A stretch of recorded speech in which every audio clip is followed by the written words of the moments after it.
All my bags are packed, I'm ready to go.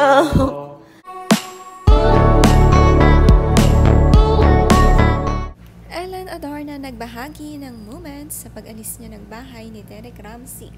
Ito nga ang huling dinner nila sa bahay ni Derek at siya ay naka-empake na ng mga gamit nila ng mga bata at ready to go na. Katuwa ang mga kaibigan sa pag-empake at pagdilipat. Tinawag ni Ellen na house ending sa halip na house blessing ang pag-alis niya sa mansyon ni Derek.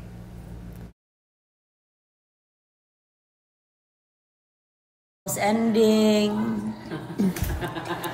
All my bags are packed, I'm ready to go. Kills. 10 million %, making it the best brain lock by far. And it was the best until in update 6. Malaki nga ang bahay ni Derek Ramsey at ngayon siya na lamang ang maninirahan dito kasama ang mga magulang niya. Kasama ni Ellen ang dalawang anak na aalis at ang mga yaya at mga kaibigan. Nakakahinayang man ay ganito talaga ang kanilang marriage life. Napatapos nga ng maaga. Namiagbot anang naka-uli 20 minutes early.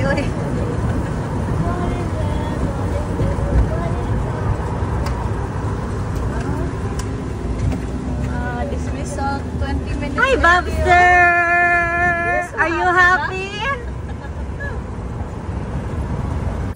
Masaya nga si Elias sa lilipatan nilang bagong bahay na isakay nga ni Ellen sa shuttle car at madalas nilang sakyan nga ito. Ngayon nga wala na ulit kasamang father sa bahay, strong naman ang mama Ellen niya. At may mabait din siyang daddy John Lloyd Cruz na madalas nga siyang hiramin.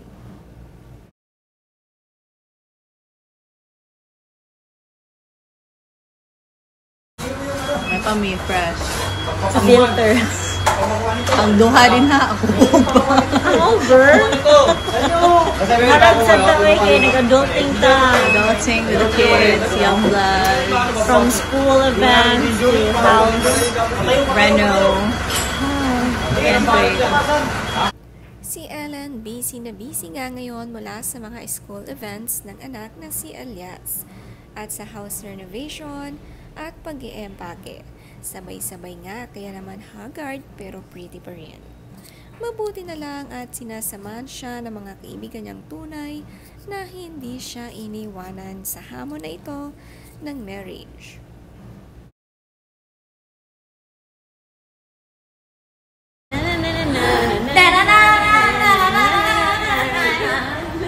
Si Ellen masaya sa buhay ngayon, moving on na sa kanyang life. Matatag nga siya at kayang iwan si Derek. Matagal din daw ang kanyang pagtitiis. Pinilit na ayusin pero dahil paulit-ulit ay winakasan na nga niya ito.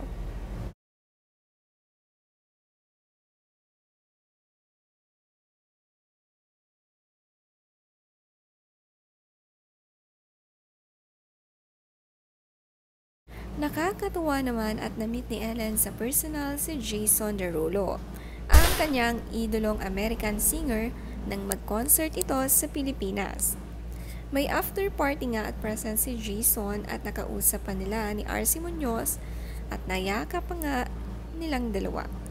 Ngiting-wagi nga si Ellen at ang kanyang idolo ay nayakap niya.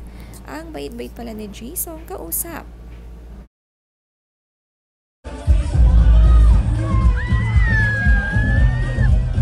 Ang tagal din nga ng pag-uusap ng tatlo, RC, Ellen at Jason Derulo.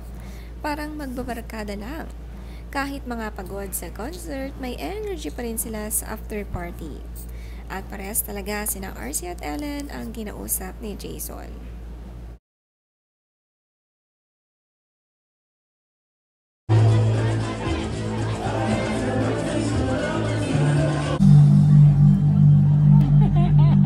Pakita mo yung Rolex mo. Pakita mo yung Rolex mo. Bigay yan eh. Ellen pinakita ang Rolex, hindi nga siya mahiling mag-flex pero inayos ng kaibigan para makita ito. Yayamanin din talaga si Ellen pero very low-key lamang.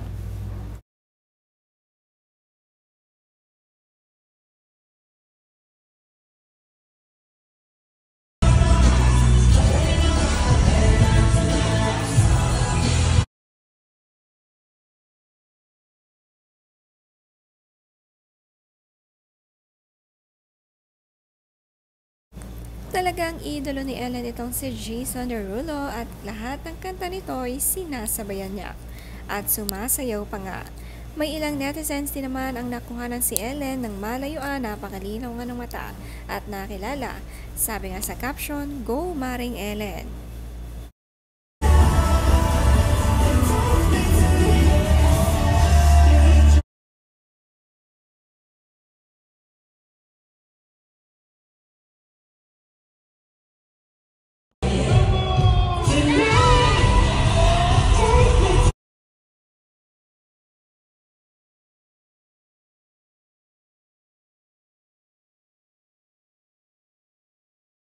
Marami nga ang kaibigan itong si Ellen Adarna. Kailangan niya ngayon ng support mula sa kanila, lalo na ngayong single mom na ulit siya. Nagustuhan naman ng netizen si Ellen dahil matapang na babae nga raw siya.